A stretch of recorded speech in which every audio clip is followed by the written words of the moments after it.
All right, listeners, buckle up because today we're taking a deep dive into something pretty crucial in ultrasound. It's called attenuation. Have you ever, well, I'm sure you have, but have you ever thought about what happens to sound waves as they travel through the human body? Oh, all the time. Yeah. It's wild, It's right? pretty crazy. Well, that's where attenuation comes in. And lucky for us, we've got, I think, some really cool source material to help us kind of break it all down. It's a set of questions and answers, and it reads like an ultrasound physics, maybe like a textbook or a study guide. Right. So we're going to pull out the juiciest of the most important bits for you. Yeah. I mean, it is fascinating, how we can essentially use sound waves to like see inside the body. Yeah. And attenuation is like it's a key element of making all of that happen. Totally. So first things first, what exactly is attenuation? Well, in the simplest terms, attenuation is the gradual decrease in the intensity of a sound wave, or I guess you could also say its strength. Okay. As it travels through, any given medium. Mm-hmm. So think about shining a flashlight into a really dense fog. Right. The beam's going to get weaker, Yeah. right? The farther it travels. Yeah. Same idea with attenuation, but we're talking about sound waves instead of light. And it happens to all sound waves, no matter what they're traveling through. So it's like the sound waves they're losing steam as they go. Yeah, exactly. And to measure just how much steam they're losing, we use something called a decibel or dB. Decibels. Now, decibels can be a little tricky, I'll be honest. I remember when I was first learning about decibels, I always used to think they measure the absolute intensity of the sound, not like the relative change. Right. Does that make sense? Yeah. No, that's a very, very common misconception. Okay, good. Think of it maybe like adjusting the volume on your headphones. You okay? Those first couple clicks up or down, you really notice the difference. Oh, yeah. But as you keep going, you need like bigger changes to even perceive kind of that same level of difference in loudness. And that's because decibels work on what we call a logarithmic scale. Uh-huh. So every 3 dB change represents either like a doubling or halving of the intensity. So, okay, wait. So a 6 dB change means the intensity has either quadrupled or been cut to like a quarter of its original strength. Exactly. Wow. And when we're talking about attenuation, we're talking about a decrease in intensity. So it's always going to be measured in negative decibels. Okay, I'm following. Yeah. So the sound wave is essentially losing energy as it goes. But what are the main things that are causing this energy to be drained? What's actually going on inside the material that's causing this attenuation? So there are 3 main processes that we can think of that contribute to attenuation. Okay. They're absorption, scattering, Yeah. and reflection. Okay, so absorption, scattering, and reflection. Can we break those down a little bit more? What exactly is absorption, for instance? So think of absorption as when a sound wave's energy gets kind of transformed into heat, right, within the medium. Okay. Have you ever noticed how you might feel a little warmth from an ultrasound probe? Oh, yeah, a little bit. Yeah. So that's partly due to absorption, right? Some of that sound wave energy is turning into heat Right. in your tissues. Interesting. So it's kind of like the sound wave is losing some of its punch by generating heat almost. Exactly, precisely. Now let's think about throwing, a pebble into a calm pond. Mm-hmm. You get those ripples, right? They spread out from where it hits. Yeah. Scattering is similar to that, but with sound waves. They encounter these little tiny particles in whatever medium they're traveling through. Right. And they bounce off in all these different directions, so they kind of lose their focus. So the sound wave is getting diffused, almost like it's losing its way. Right. Exactly. And then there's reflection. Reflection is where the sound wave hits a larger surface and just bounces right back. Yeah. Now, while reflection does contribute to attenuation, it's also the very foundation of ultrasound imaging. Oh, okay. The reflected sound waves are what the ultrasound machine actually uses to create those images we see. So it's reflection is this double agent in a way, right? It's part of attenuation, but also totally crucial for making ultrasound imaging even possible. That's a great way to put it. Yeah. Okay. So those are the 3 big processes. But what about other factors? What else affects how much a sound wave attenuates? Well, I mean, one of the most basic but important factors is what we call path lengths. Path length. I'm guessing that means how far the sound wave actually has to travel. Exactly. Yeah. The farther that sound wave has to travel, the more opportunity there is for it to lose energy through absorption, scattering, and reflection. Think about shouting to someone across, a big field. Your voice is going to be quieter the farther that sound has to travel. Makes sense. So distance is a key factor in attenuation for sure. What else plays a role? Frequency. So frequency basically describes how many sound waves are passing a point in a given amount of time. Right. And this has a big, big impact on attenuation. The higher the frequency of the sound waves, the faster they attenuate. So higher frequencies are kind of more prone to losing steam, you could say. Right, precisely. Think back to that shouting analogy. If you're yelling across that field, your higher pitched sounds are going to fade out. Right. Way faster than your lower pitched ones. That makes sense. So if we're trying to image something, say, deep inside the body, we'd need to use lower frequency ultrasound waves, right? To make sure they actually reach the target without losing too much energy on the way. Now you're getting it. All right. Choosing the right frequency is absolutely crucial for getting clear ultrasound images. Right. And that decision really depends on deeply understanding how attenuation works. But, it's not just distance and frequency. The type of medium the sound wave's traveling through also matters a lot. So different materials affect sound waves in different ways. Oh, absolutely. Every material has what we call an attenuation coefficient. Okay. And that basically tells us how much that specific material weakens the sound wave as it passes through.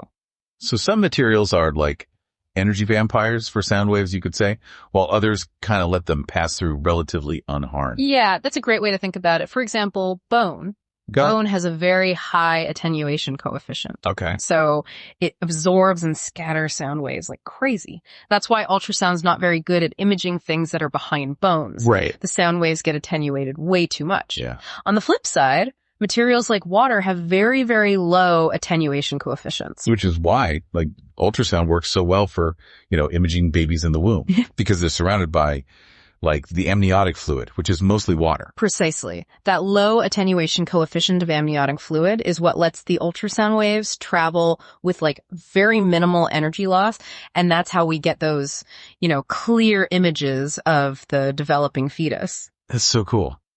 This is all so fascinating. It's amazing how something that seems so simple, like a sound wave, can actually have so much complexity behind it. I agree. And honestly, we've only scratched the surface here. There's so much more to explore when it comes to attenuation and how it impacts the entire field of ultrasound imaging. Well, before we get too far ahead of ourselves, I think it makes sense to take a closer look at one specific type of scattering that's particularly important in ultrasound, Rayleigh scattering. Yes, Rayleigh scattering. This one's a real, it's a tiny troublemaker, especially when it comes to imaging blood flow. But I think we should save that fascinating discussion for after a quick break. Stay tuned, everyone. Okay, so we're back and ready to dig into this tiny troublemaker you mentioned, Rayleigh scattering. Right. Sounds like it plays a pretty big role in ultrasound, especially when we're talking about, blood flow and things like that. It does. So give it to me straight. What is it? Okay, so Rayleigh scattering, it happens when a sound wave runs into particles that are smaller than its wavelength. Okay. And it's got this interesting relationship with frequency. Mm-hmm. The higher the frequency of the sound wave, the more it gets scattered, especially by, these teeny tiny particles. So it's almost like those high frequency sound waves, they get easily distracted, right? They run into anything small and they just bounce off in every direction. Exactly. So, okay, that makes sense. But why is that such a big deal, for ultrasound imaging? Well, think back to how we were talking about blood having a low attenuation coefficient. Right. So that's generally a good thing, right? Yeah. It means sound waves can kind of travel through blood fairly easily. But, blood's also packed with red blood cells, and those happen to be a lot smaller than the wavelengths that we typically use in ultrasound. I see where you're going with this. Yeah. So the blood itself doesn't attenuate the sound waves that much, but all those little red blood cells, those are causing a lot of scattering. Right. Especially if we're using a high frequency ultrasound. Precisely. Okay. And that creates a bit of a challenge, for doctors who are trying to visualize blood vessels or check out blood flow. Yeah. They use a high frequency to get, a really nice detailed image. But those sound waves might get so scattered, by all the red blood cells, they might not penetrate deep enough to like really see what's going on. Right. So it's this trade-off. Exactly. Right. Like high frequency for detail. Yeah. But then you might have bad penetration because of all that Rayleigh scattering going on. Exactly. It's almost like trying to take a picture through a snowstorm. Oh, yeah. You might have like the best camera in the world, but if there's too many snowflakes, you know it's going to mess up your view. Yeah. And doctors, they kind of face a similar situation with ultrasound. Right. You have to find that sweet spot, that balance between frequency, resolution, and how deep they can actually see. So it's this delicate balancing act. It is. I mean, are there any other factors besides like the material itself, like the blood in this case, that can affect how much spattering happens? Oh, for sure. Like what kind of things? So the size and the concentration, like how densely packed those scattering particles are within like a medium, that plays a big role. Okay. So, a higher concentration of scatterers, like let's say a bunch of red blood cells really close together, that's going to lead to more scattering. Right. Sense. And similarly, if the scattering particles are like closer in size to the wavelength of the sound wave, the scattering is going to be even more noticeable. Okay. So it's really a mix of things that determines how much scattering actually happens. Yeah. And Rayleigh scattering, that one in particular, really affects how we use ultrasound, especially when we're trying to image, blood flow and things like that. Right. It really does. So like understanding these nuances, that's got to be super important for doctors to like, decide which ultrasound frequencies they're going to use, right? Oh, absolutely. For different things like diagnostic purposes. Yeah. Because choosing the wrong frequency that could be the difference between getting like a clear image, like a really insightful image, and getting one that's like totally muddled and useless. Exactly. Wow. It's amazing how much physics is involved in something like medical imaging. Like it really shows you, right, how important it is to understand these basic principles, these foundational principles to really get the most out of these technologies. Absolutely. It's pretty incredible. It is. Before we move on, I kind of want to circle back to decibels for a second. Okay. Because our source material, it actually gives a specific example to illustrate how decibels work. And I want to make sure that I'm understanding this correctly. Okay. It says that a -6 dB change in intensity means that the wave is only 1/4 as strong as it started. Right.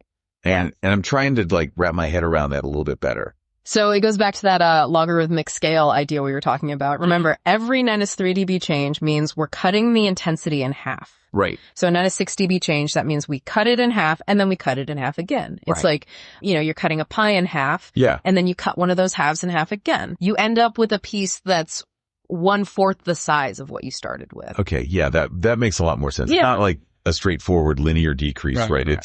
It's more like a steeper drop off with each step. Exactly. Okay. I think we've covered a lot of ground on attenuation. We've talked about the different parts of it, the different factors that influence it. And I think we have a good grasp on that now. So I think so too.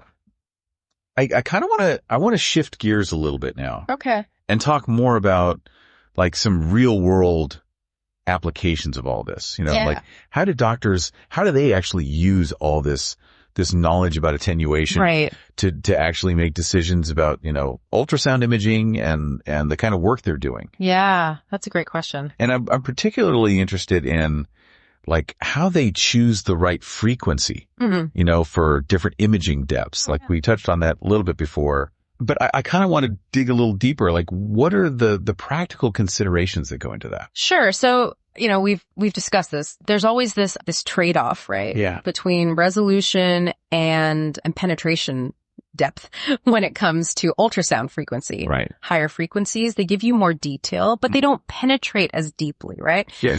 And lower frequencies, those offer greater penetration, but you lose some of the detail. Right. So this is where a doctor's, expertise, their knowledge of attenuation really comes into play. Okay. They have to like balance all these factors. So if they need to image a structure that's like really deep inside the body, they would opt for a lower frequency to make sure those sound waves actually reach the target. Exactly. So for example, let's say, a doctor is examining a patient's liver, which is, pretty deep in there. Yeah. They would probably go with the lower frequency ultrasound transducer. Okay.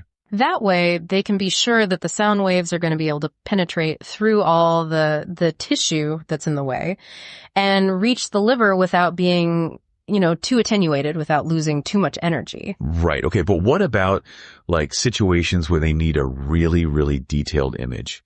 Yeah. Like say when they're examining blood vessels or, like a developing fetus, would they use a higher frequency in those cases, even if it means that they can't see as deep? That's exactly right. Yeah. Okay. In those situations, getting all that detail, that's the priority. It's Right. more important than being able to see super deep. Okay. So for instance, when they're looking at a fetus, doctors often use higher frequency transducers so they can get like a really clear picture of the baby's organs, all those developing features. Yeah. And because, the fetus is fairly close to the surface, the penetration depth, it's not as much of a concern. So it's really all about choosing the right tool for the job and understanding attenuation. That's key to making those decisions, right? Yes, very much so. It's almost like a chef. Okay. Selecting the right knife. Right. Right. For a particular task, Yeah. A paring knife for really delicate stuff. Right. A chef's knife for more heavy duty chopping. It's kind of like that. Yeah, I like that analogy. Yeah. Just like a really skilled chef, a skilled sonographer, they use their understanding of attenuation to choose the right frequency so they can like kind of slice through all the layers of the body with these sound waves Right. and create those like really detailed images that are so important for, diagnosing and treating whatever might be going on. This is really starting to come together for me now. Oh yeah. It's like a whole new world opens up when you understand the physics behind it. It really does. It's so cool. I agree. But before we go any further, I think we need to take a quick break, and then we'll come back and delve a little deeper into some of the finer points of attenuation. Sounds good. We'll be right back. Okay, so we're back and ready for the final part of our deep dive into ultrasound attenuation. Yeah. We've been talking a lot about, how sound waves lose energy as they travel, and it seems like this whole concept of attenuation, it really is crucial to like how effective ultrasound imaging can be. It really is. It's been a pretty fascinating journey so far, wouldn't you say? Totally.